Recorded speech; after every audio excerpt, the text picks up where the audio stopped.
Hi guys. I said I was gonna make this in the Q&A, and I figured I'd do it directly afterwards, so I didn't forget that I said I was gonna do it. So yeah, let's go ahead and jump in. So this is every mainline Final Fantasy game as of 2024. I don't know if if they weren't in the Connect with Theory video, but we'll go ahead and include the new Final Fantasy since they're here on the tier list. I didn't make this tier list. I don't know if it says who does. Um, Doesn't look like it says, but whoever made this, thank you. I appreciate it. This saves me some work. But yeah. So since I said in my Final Fantasy Connected video that I like 7, but it wasn't even in my top 5 and one of the 13 franchises are, you're gonna find out today. So let's go ahead and get started. The original Final Fantasy, pretty good game. Its ports and re-releases have been really, really good to help fix what problems it did have in the original release. That's a pretty good game. Not in my favorites by any means, but I'd give it a solid B. Final Fantasy II, a lot of people hate this game. They hate the combat system, they hate the leveling system. I will admit that the leveling system in this isn't the greatest, but I like being able to break these games as early as possible, and for that, it's probably the best combat system to do it in, if we're being honest. I don't think it's gonna go above a B. I don't think it's better than the first game, but I like it a lot more than most people do. Final Fantasy 3. 3's alright. The original one wasn't the greatest. The DS remakes and stuff like that were really good, giving names and voices to the characters, updating the combat system. I'd also give 3 a solid B. Final Fantasy 4. I also realized they don't have the after years on here, it doesn't look like. Unless that's what that is. I'm not. No, that's a Strangers of Paradise thing, isn't it?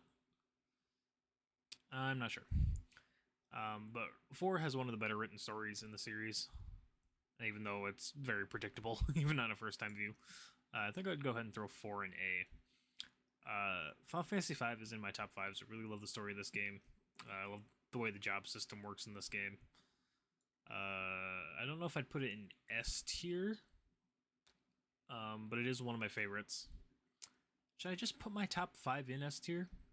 Because Final Fantasy V is in my top 5. Yeah, I think we'll just go ahead and put my top 5 in S tier. Because I think that's probably all that's going to go up there. Final Fantasy VI. Easy S tier. In my opinion, despite Final Fantasy VII being everyone's favorite, Final Fantasy X being everyone's favorite, I think Final Fantasy VI is the best game in the franchise.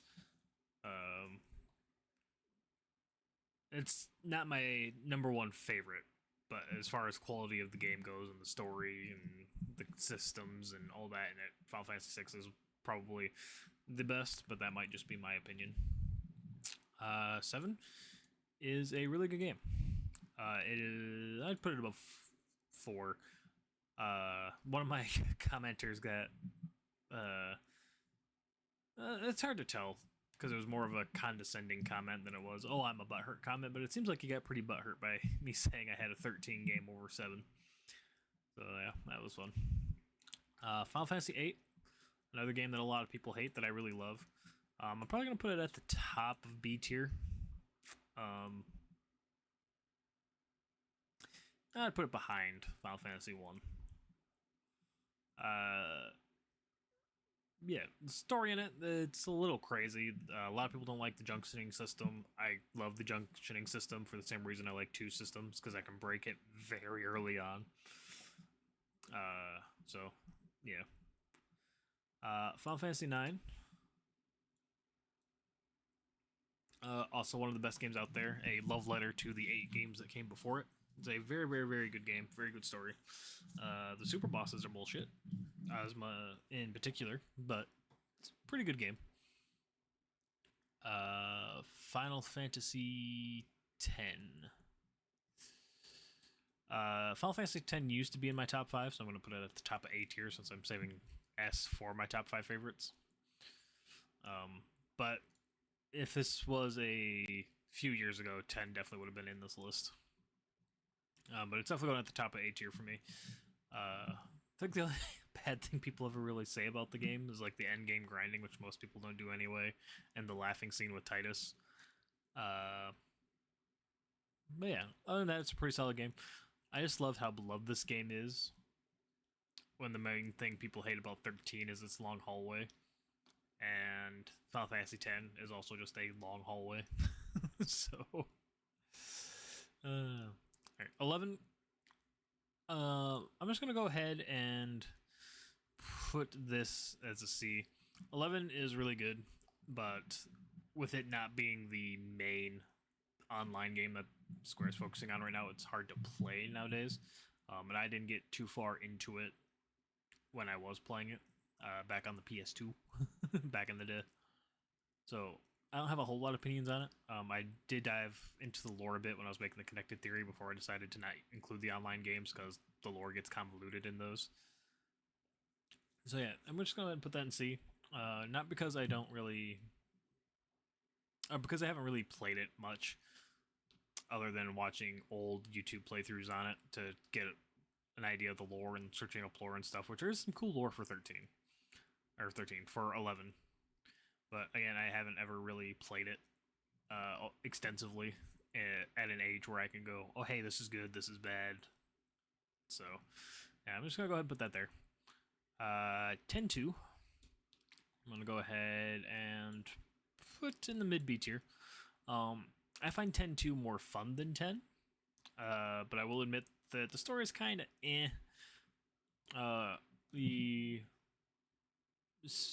main story of the plot being required to 100% in order to get the true ending of the game is a little bullshit for how strict getting 100% is. Payne's backstory being completely locked behind optional content unless you're going for the 100% completion is kind of dumb, considering she's only introduced in this game. And you learn absolutely nothing about her if you only do main story content, which is kind of dumb. So we'll go ahead and put that in B tier. I enjoy playing it a lot more than I do 10, but as far as a game goes, it's definitely a worse game than 10. Dirge of Cerberus. Pretty good game. Shooters aren't really my thing. For that reason, I'm probably going to put it at the bottom of B tier. Really good game, really good story. I love Vincent. But trying to play a shooter in a game of RPGs feels weird to me. But I enjoyed playing it enough that I do play it once a year, roughly. I do a quick run through of it. It's not like it's a bad game. It's just not my style of game. Final Fantasy 12. Right behind 6.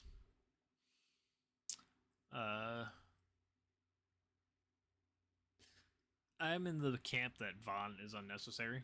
I like Vaughn, but he definitely shouldn't have been the main character of the game. Because after you rescue Pinello from the Lushu mines, his story becomes irrelevant, as does hers. They didn't really give him a reason to stay with the group, which is unfortunate, but a lot like 8-2, you can break this game very early, and I love that. Balthier is also my favorite character out of the entire franchise. So, yeah. 12 is pretty high in my opinion. Final Fantasy 3 DS Remake, we're just going to go ahead and slot that right next to the original 3. I do think it's better than the original 3, but I don't think it's a good enough game to go higher on the tier list. I'm going to put the 3s above 2, just because 2's hated in a lot of people's eyes. But yeah. 3 also isn't my favorite game, but it is a good game that I would recommend. I don't know what that silhouette is. Like, I recognize the silhouette. That's the Onion Knight from Final Fantasy 1. I think this is the... trying to think of the... Dawn of Souls. It's the Dawn of Souls release. So I'll go ahead and put that next to Final Fantasy 1. Same for Final Fantasy 2. It's also going to go next to the other two. Because they're the same game. They're just improved versions of the game. So, uh, Revenant Wings, probably going to be my second thing in C tier. It's a weird game. I will definitely admit it's pretty weird. Crisis Core. I love the story of Crisis Core more than I do the story of 7. It also sets up a lot of things in 7. I like the combat system of 7 better, but as a game as a whole, Crisis Core just is a better game in my opinion. Final Fantasy IV Remake. We'll just go ahead and put that next to Final Fantasy IV. Oh, where did I put 4? There it is. Yeah, the DS remakes of 4 is definitely the better way to play. Unless you don't like difficulty, then by all means, play the original English release. It's a very easy game. Alright, 13 itself. I'll probably put it above these. Why won't it let me? Oh, come on. There we go. 13 in itself, I will admit, it's not a great game. I love the story. I love the characters. I do like the combat system, but as far as games go, when compared to other games in the series, it's not that great a game. Again, I don't mind the hallways. It's the same hallways that are in 10, so I don't know why people hate it so much. And the fact you have to dive into the data logs to get most of the information about the story, and the dialogue repeats itself a lot. I can see why it's a hard game to get into. But I enjoy the combat system. I enjoy the characters. And once it opens up a bit on Grand Pulse, it gets a lot more fun to play. And it takes a while to get there, though. But I will admit that 13 itself is not the greatest of games. 14. Alright, I was going to say, did they separate a Realm Reborn or not? But it doesn't look like it. So yeah. Final Fantasy 14, great game. Currently going through all the DLC, or the newer DLC, Endwalker and whatever the newest one releases currently. I'm currently in the middle of Endwalker, so that'll be fun to finish. I do believe it's better than anything in B tier. I don't have as much fun playing it as I do some of these older ones, but it's a good game. The story's good, lore's good. It's a pretty good game. 13-2, I think, is better than 13. Fixed a lot of the combat, or a lot of the system issues that 13 had. The party leader death, faster paradigm shifts. But the story is a little whack. Again, it's in that early age of what Square's just doing nowadays, of it being big and pretty for the sake of being big and pretty, and foregoing story for the most part. So story in it's not the greatest. I'm not the biggest fan of Neil as a character. More so because of Lightning Returns and anything, because he kind of goes backwards in his character development in Lightning Returns. But yeah, not the greatest game. Which I think you all know that leaves Lightning Returns in my top 5. I personally put it over 9, but that's just from how much I enjoy the combat system and the strategy and the customization. I will admit 9 is the better game. Actually, a lot of these on this list are a better game. But I like Lightning Returns. I like 100%ing Lightning Returns. I've actually been able to do it without using Chronostasis, which was a fun challenge that I'd actually recommend for people who know the game fairly well. But considering most people haven't played it, and a lot of people don't like the franchise, I don't think that's going to be too many of you. But I like Lightning Returns a lot.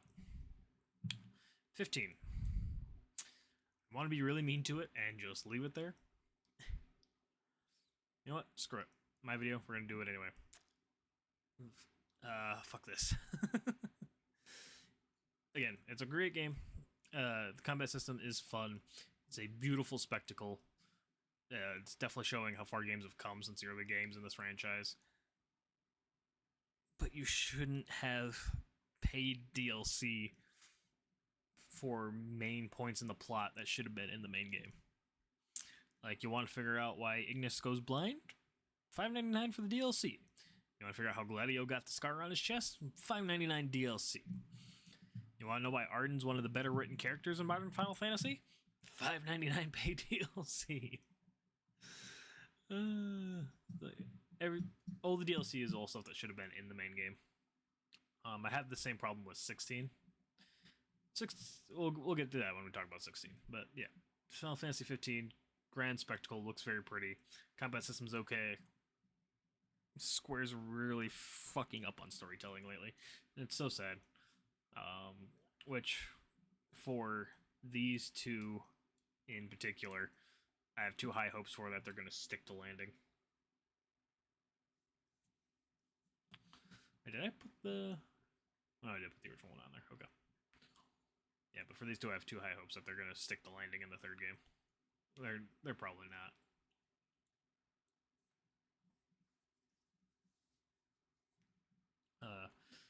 But yeah, Final Fantasy Pixel Remasters.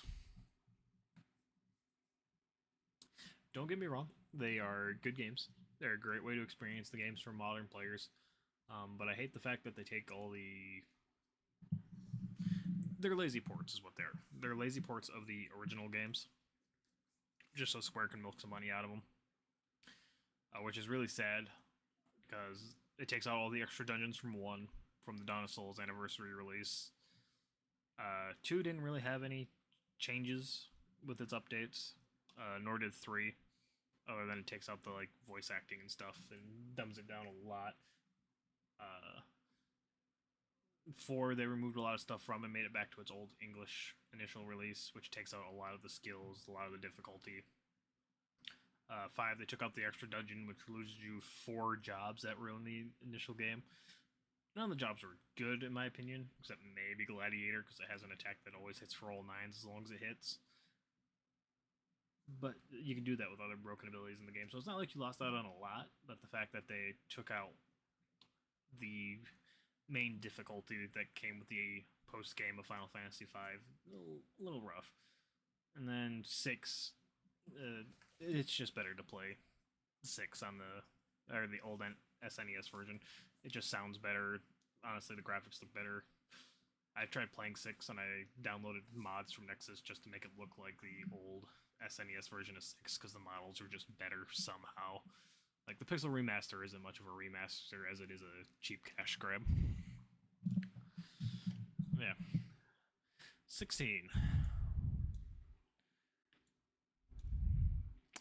I love 16.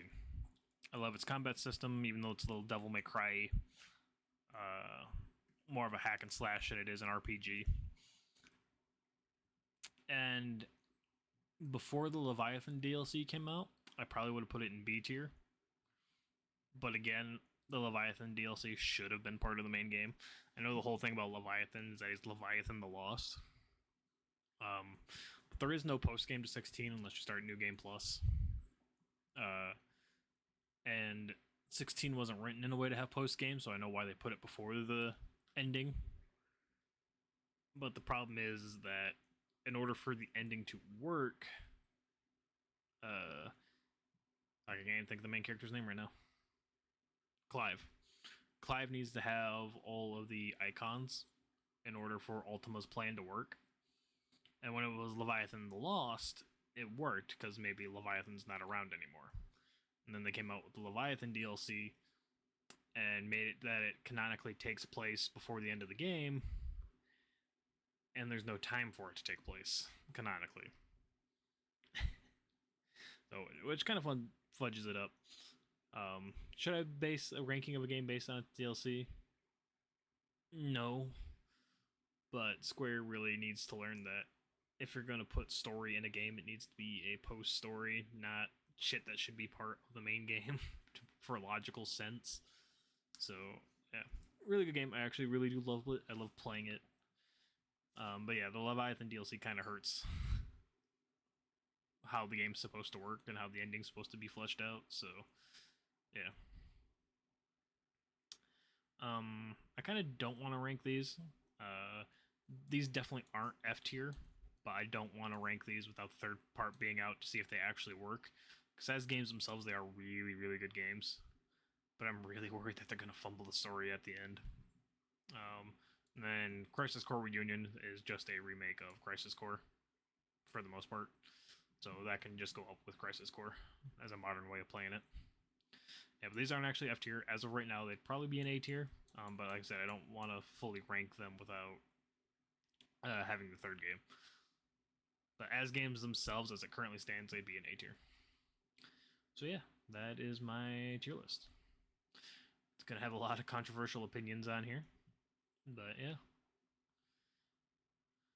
Is this how I want to rank everything? 6 is the best game. Final Fantasy 12 is my personal favorite. I like these 3 a lot. These are all good. I think I'm gonna go. I don't want you at the end of this. Yeah, I want you there. Yeah, I think I'm gonna go here. I like the 4s a lot more than I like 7, even though 7 is a really, really good game. Final Fantasy 1, then 8. Yeah, probably. I think I'm gonna put 10-2 above 8, just because I enjoy playing it more. Then 3.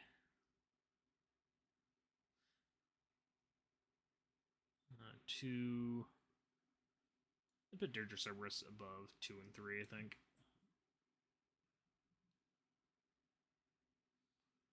But I think everything else fits where I want it. Yeah. So those are all the mainline Final Fantasy games and where I would put them. If we were including spin-offs, I'd put Tactics up here, and most of the other spin-offs would be in C or D, if we're being completely honest. Maybe a couple of the Crystal Chronicles would be higher, but yeah, for the most part, the spin-offs aren't the greatest, other than Tactics. I think the Game Boy versions of Tactics, the Tactic Advanced games, are decent too, but I don't know if I'd put them in S tier. I think I'd maybe put them mid-B tier, if you wanted my opinion on those. But yeah, so